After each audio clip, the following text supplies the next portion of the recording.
Hi there, everyone. My name is Isabel Garcia. Thank you so much for joining me for this installment of Parenting Plus.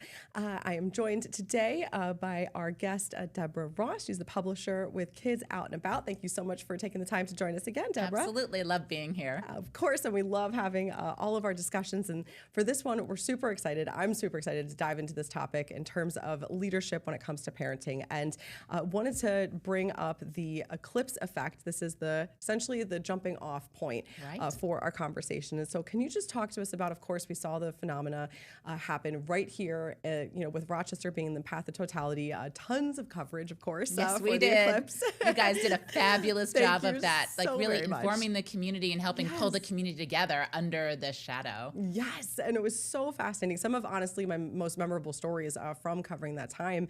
And in terms of just, what came out of this, I know you were at the helm for a lot of this in a big way. So can you talk about your role here and then kind of how this book came to be and what is the Eclipse effect? Sure, absolutely. Well, this book came about, the whole Eclipse management thing came about because of a moment with my daughter that happened in 2012, which was, she was 11 years old, and she was at the Strasbourg Planetarium at a homeschool class, and she came out and she said, "Mom, in 5 years, I'll be 16, and you and I are going to take a road trip to Missouri." And I said, "That's lovely, dear, because that's what you do." And she told me all about how there were going to be 2 eclipses in her future. One in 2017 that goes across the middle of the country, which is why we were going to drive to Missouri to experience it. Okay. And then only 7 years after that, in 2024, there would be a total solar eclipse coming through Rochester. Wow. And that she would be an adult then, that Steve Fentress told all the kids, but you need to come back to Rochester, to your home, to experience that. Because there's nothing like an eclipse, a total solar eclipse, as a singular moment in your life. And so I, at the time, was a skeptic. Okay. I thought, okay, sure, we'll go there in 5 years. And what I wanted really was for her to have her things. Because as a parent, you want your kids to have the thing that's theirs.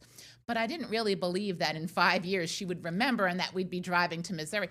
But of course she did. There you go. And so the two of us, she could drive a car then, she was 16. And so we had this wonderful trip, but I stayed a skeptic until the very moment that the 2017 eclipse started. And it was just Ella and me, and we were out on the side of the road in Kimmswick, Missouri, and all of a sudden, and then it was a sunny day eclipse in 2017 in Missouri, just to say. Not Rochester. But just the moment when the shadow of the moon started to cover the sun was when I suddenly understood what all the hype was about. And so we did watch as the moon, covered the sun, and we had the glorious spectacle of the eclipse. And I came out a kind of changed person. Wow. Because it was one of those moments in life which don't happen that often, but which kind of changed the course of your life. So realizing that Rochester was going to be in the path of totality in only 7 years, I said, oh, well, somebody's got to organize us. Yes. And of course, and my daughter likes to say, my mother went crazy on the way home as we're driving back, because the Rochester Eclipse Task Force formed in my head and then started right after that. We started pulling people together. And I partly did it because I kind of know everybody in Rochester who does things. I started kidsoutandabout.com in 2001. So by that time, I was already 16 years into this and knew people all through our region in all these different places who would be making these experiences happen. And I knew folks in the media like you who would be helping to tell that story. So I was kind of the natural person to start it. But think about what the challenge is. This is trying to gather it turned out ultimately about 650 people in our community got involved in the Rochester Eclipse Task Force. Wow. Pulling them together to work hard for years, for no money, for something that is going to happen 3 minutes and 38 seconds, 7 years in the future, right? That is a challenge. And so that is a leadership challenge. Yes. Now, I was fortunate in that I've been watching healthy and unhealthy communities my whole time as publishing kidsoutandabout.com, right? I've got this little window into that world. And I had visited Rochester, who was a wonderful sort of leader of a very multidisciplinary community, and they were great already at doing this. So I had a good model. But also, I had been a parent at that point for 18 years and someone said to me at the very beginning of that parenting journey, well, as a parent leader, you have a choice. You can be a dictator or you can be a salesperson. Okay. And I said, well, what does that mean? And so as a dictator is the because I said so type of parent. Yes. Why? If a kid asks, why do I need to do this? The answer, I'm your parent. I'm telling you to. So, right. I am the authority here and you need to do what I say. Yes. A salesperson sells people on an experience around you. And so I opted for sales as a parent. Yes. I kind of am a natural salesperson. And what I mean by salesperson is that I'm always looking for why something is a win. Yes. And when you're selling somebody something, I don't even mean for money, when you're trying to convince somebody to join you in some kind of enterprise, right? You need to jump into their head and see what is in it for them. Right. What can I do to make sure that I'm tapping those things that they need, or that I'm creating something that they want to be part of. Yes. And because the buy-in. And because I had that advice in parenting very early on, and I kind of became one of those parents who now it's kind of, there's two other kind of metaphors like cheerleader and tour guide, which were my other, and they're very, very similar to selling. Sure. A tour guide sells people, connects people to the experiences that they're about to have. Okay. And a tour guide does that by saying, okay, who am I leading here? And then what is this thing? And how do I help them make that connection? Right. A cheerleader is seeing who that person is and selling them on themselves. Selling them on their own selves and participating in this. So like I was a kind of blend as a parent of a salesperson, a cheerleader, and a tour guide. Interesting. Well, that proved really, really useful in trying to pull together a community, because what I was trying to do is get people to see themselves as part of this community and make it fun for them to do it. Make it so that they would thrive by doing hard work. And that's very analogous to what you do as parents, right? Very much so. It's hard work being a kid. Yes, it is. We forget that, right? Yeah, and I know that, before we were jumping into the recording of this that we were talking about, when I started in my motherhood journey, I became a parent in 2018 for the first time, gave birth to my daughter. And, at that point, the incredible Dr. Becky, known as Dr. Becky at Good Inside, kind of was coming on the scene, and very much so a lot of focus into just the, kind of like the child psychology of it, reparenting yourself, a lot of, self-work and realization, but then transitioning also into, well, this isn't permissive parenting. And it took a lot to, obviously your first year of parenting, it's all learning. You're just figuring it out as you go, of course. But, being in those moments where you realize and you're in that moment, like I have to lead here, this person, this child doesn't know that the decision I'm making, is because of these reasons. They don't understand. And I feel like when I eventually understood, like, okay, well, they don't understand logic the way that an adult brain does, really. But then having to, exemplify or, execute those leadership strategies in parenting, is really just such an incredible, useful and necessary skill to have. Oh, yeah. And the leaping inside their head if you possibly can. Because remember, these people have never been in the world before. Right. So how are they going to know the right way to behave or think about it? And because you tell them to, it doesn't stick the first time. Yes. Right? Because what you want is ultimately for them to be self-motivated to do good things for themselves, for others, for the family, for their future. But that's really, really hard as a kid because you can't picture your future. You're this little kid. Like, you are not the same thing as an adult. Right. So it's hard to be motivated to do something that's going to benefit your adult self. Right. They quite literally don't have the brain function to be able to put themselves in that position. Right. And so trying to help jump into their head to empathize with that. Yes. And to say, I totally understand why you can't see to do this. Right. And any help that I can give you to get you going for it, whatever I can do. And so, like, my kids, I told you I was the cheerleader. Yes. My kids call me, and still do, painfully cheerful. Okay. And I was fairly unflappably painfully cheerful, even though I didn't always feel cheerful inside. Right, sometimes you're like more on the pain than on the cheerfulness. Yep. But the kind of, by being cheerful and being authoritative rather than authoritarian, you say, I know what I'm talking about.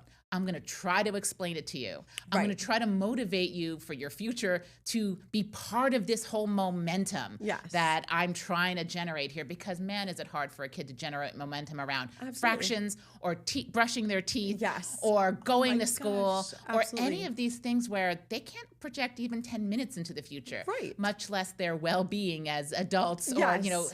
having a healthy smile or something. Right. Doesn't Habits, motivate things them, like that. right? Right. Exactly. And so, like, being with them on their journey and jumping back in there with them saying, yeah, I remember what this was like too. Right. Because you don't really know. But I'm here to help you develop those habits because Yes. you're going to be that self. Yes. And I'm going to help you get there. So so basically ask them a lot, how can I help you do this? Right.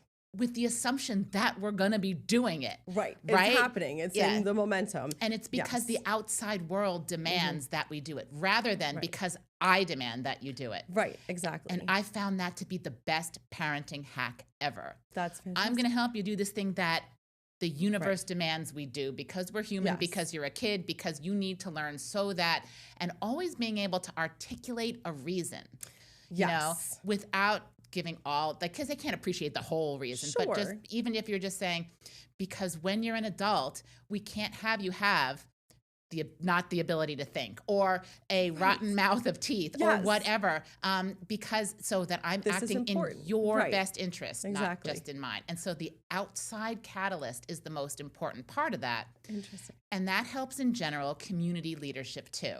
So my Fascinating. parenting on that really helped inform this and actually is what we coined the eclipse effect. Okay. So what we say about the eclipse effect, we love if everybody would start using that concept because I think it's like a nice packed concept. It's when an external catalyst, and it can be something wonderful like an eclipse, or it can be a tragedy like an ice storm, or it can be something just gentle like a milestone like your parents are having their anniversary. Something a gift from the universe or a tragedy that causes people to recognize that pulling together in person, connecting person to person, that will help create an identity of something to do together. And managed properly, that effect and those strategies, and that's what the book is about. The book is about leadership strategies, fundamentally for communities and businesses, but also applicable to families. Yes. Properly done, the bonds and the identity last of that community beyond the initial catalyst. That's so fantastic. that's the phenomenon. But yeah, there's so much that's applicable. So much the principles that I used in writing it and in running this community and in ultimately I became the national co-chair of this, and they said, please come on as national and teach other communities to do what Rochester did. Wow. So it gave me the opportunity to apply this all over. And this is a storybook about how people did that in so many different ways. That's incredible. And I know that, one of the chapters, having looked through, some components of it, but one of the chapters talks about drive. And you mentioned here, a lot about motivation and how it's hard to get, kids and anybody really, of course, to get motivated and, times are hard and things like that. And I feel like sometimes, I myself personally feel it's challenging, when you're exhausted and you're required to be in that leadership role at any given point all the time as a parent. And also, if we can kind of dive into some of the nuance, if you will, Dr. Becky refers to some kids as the deeply feeling kids, if you will. And so there's kids that, sometimes, and everyone, of course, is very nuanced and understanding that each child, each person is very different. But in terms of applying this leadership strategy and, if you will, the kind of dichotomy and the balance of fostering independence. And also you have to do this, essentially. So when they first start saying no, you have to say to yourself as a parent, I want this. I want this. What I want, this is what I want her to do. Because I need her, in my case, it was both her, to be somebody who does say no to the right things ultimately. Yes, absolutely. So at the same time, celebrating that and also managing it, because that's not easy. Not easy. Right? Not at all. And so part of that, again, is my best parenting hack. I'm on your side here. we need to leave the grocery store, because if you don't stop screaming, like we're just stuck here. Right. Right. Exactly. And so, but I'm not going to give you that thing that you wanted, because that we can't be showing you that you get what you want by screaming. Let's try to think of another way, maybe later, that you could have that thing if we make this happen together, like on the same team. So like the grocery stores, they don't really let us sit here and cry in the middle of the store. So I need to help you with this. How do I do this? And that's not always possible in the moment. Sometimes you got to let them wind down, because that ping pong ball of emotions. It is when they're in that moment of dysregulation. It's so hard, and sometimes you just need to sit. And that's, I recall actually when it's funny that this came up, because I was having this memory not that long ago, because I was mentioning, this time of year, I'm very, reflective and being in such a different parenting stage now. With my kids are 7 and 5, but when I first moved here, they were like 3 and 1, very, very much so younger, very different stage of parenting. And there was a moment when I was in a store, and God bless this store owner, because they were very tolerant, but my daughter was very much so having a meltdown in the front of the store. Like, just as soon as you walk in, just kid on the floor, screaming, tantrum. And I was in the, thick of just really trying to understand and learn, this concept of gentle parenting, where I'm like, I'm not going to quite literally like drag my kid out, because they're having them and they're so, just stuck in this moment right now. But being able to say, okay, and then eventually coaxing, but saying like, let's walk out together. We're going to hold hands. We cannot continue to do this. But then stepping out, and then in reflecting back, it's like, it's sometimes hard to, as a parent, to see that you've already exhibited and done those leadership skills. Right. Yes. I mean, some of that, and you're good at this because you're a reporter. And I had a lot of moments like this too. This is going to be such a story. This is going to be such a story. Okay. And then you ask yourself, what do I want the story to be? What do I want the story to have been? Meaning, can I have the story be how I managed this well, not how I managed this badly? What would that story look like? And somehow that actually helped me in the moment, right? To say, okay, what do I want this to look like? Well, I don't want it to look like I'm dragging her out of the store. What do I want it to look like? I want it to look, if I'm thinking about it, if I'm writing about it someday, I want it to be that I helped that child feel like them and feel understood and visible. Because that's pretty much the best I can do right now. Right, exactly, exactly. And the other thing is that it's so hard not to laugh sometimes. It is, right? I do. When I see parents, like we just had, some family gatherings, of course, and, for the holidays, and seeing, some family members that are very much so new parents, having been parents already, but seeing, as new parents again with newborns and stuff, and just in such a different stage. But, you do kind of just, it's a different moment, but you do have a different appreciation for it at a different stage in life. I told myself, and somebody gave me this advice, if the choice is to laugh or to rage, choose laugh every time, if that's all you got. Yep. And then, so I did that. And I apologized as soon as I could, because I didn't want them to think I was laughing at them. Right. Because like a derisive laugh is no good. No. But but sometimes it's so funny. Right. And I would have to say, as I'm laughing, I was like, I'm so sorry. I remember this kind of moment. I remember being in your skin. Yes. And my response here is to laugh.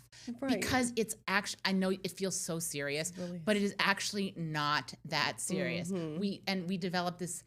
And I can't not stop laughing about it now. When my daughter Ella was 3, yes, and she would have a tantrum at home.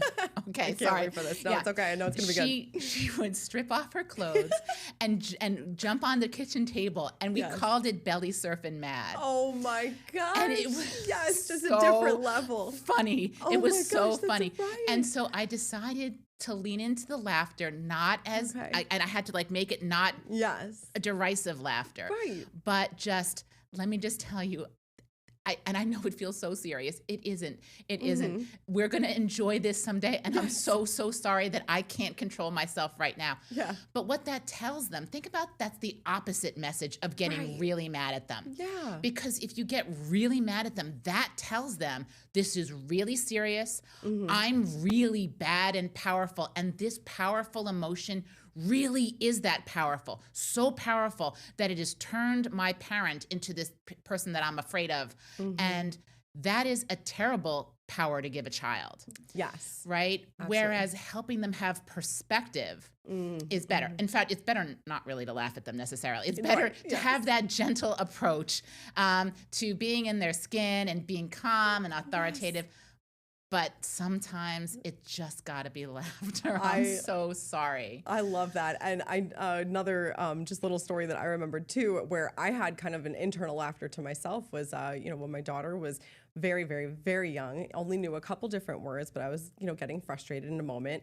And I will never forget it. We were in the, kitchen and she was playing on the floor and, I was telling her to do something. She wasn't listening. And I said, that's it, do you want me to put you in timeout? And she looked right at me and straight into my eyes, like straight up and just went, yeah, do it. And I was like, I don't know what to do. And I think I broke down. Toddler. I broke down in laughter because I was like, wait a minute, what am I doing? Like talking, like, of course you're gonna wait, how did you? But then I was like kind of almost fascinated by the moment. And that's, just the curiosity, I think, is so fascinating. And another thing that I think is really interesting in the book and the Eclipse effect is the length of time, because as very much so, we're all learning, in the parenting journey, you finally feel like you get it in a certain point, and then the next chapter comes and you're like, wait a minute, it's completely different. But to continue those skills, and you said, to get teams of hundreds of people, to show up and, to continue to contribute to something, on a consistent basis for that amount of time. Yeah. And so the leadership lessons from that. And so think about the parallels here. If you want somebody or a bunch of somebodies to, again, do really hard work with you for a long time, for no money, for something that's going to happen for a very brief time, like an eclipse, how do you do it? Well, first of all, it's to know each member of that community. And again, just like with parents, to jump into their head and think, why are they here? How do I make them visible for being them, for validating them? And then how do I give them tools that they need or make this experience something that they want to have over and over again, like meetings, right? Fun meetings that validate why people are there and show them that their time is very, very valued and that their unique participation. So it's the recognizing that everybody is in this for their reasons, not for your reasons. Again, that's a lesson from parenting, right? Kids have their motivations, not yours. Yours might be smoothly functioning family, getting the kids to school at that moment, and that's not their reason at all. Right, no. Right? Yeah, they're and living in the moment. understanding who they are and then doing the very, very, very hard work with a community of giving them those tools and connecting them to the resources that they need to thrive. In the case of leading a community of adults, it's listening hard to each who they are and then connecting, saying, oh, you need to know this person because this is who that person is and this is who you're going to do great things together. To build that network. Exactly. And so you are building one by one, email by email, taking their hand and taking them across the room at the meeting. You're building those bridges. You're building those connections.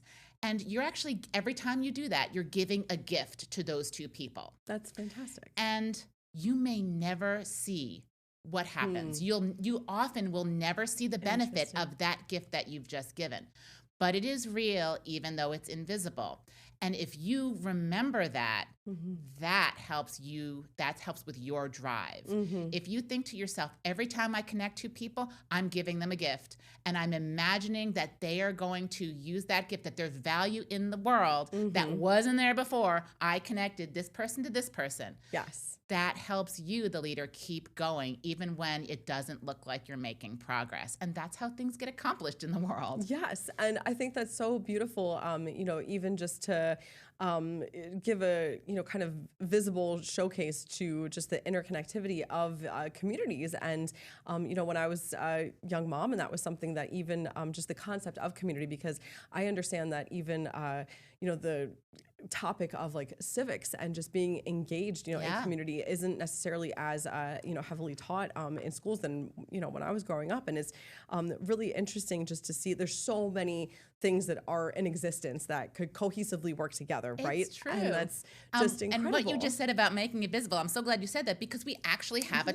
chart Oh my here gosh, in the look book. at that. Yeah. So in Rochester's case, we mapped the new connections that That's we made amazing. because of the eclipse. And so this last page here, the total new connections here, that is a visual representation of what we did of those connections. And that itself, when you see that, Wow. it shows you this thing that actually still exists. Yes. These people, these connections here in Rochester still exist, and people have done things together post-eclipse that had we not made those connections would not have happened. And so this is one way, by pulling a community together, it has ripple effects on the future.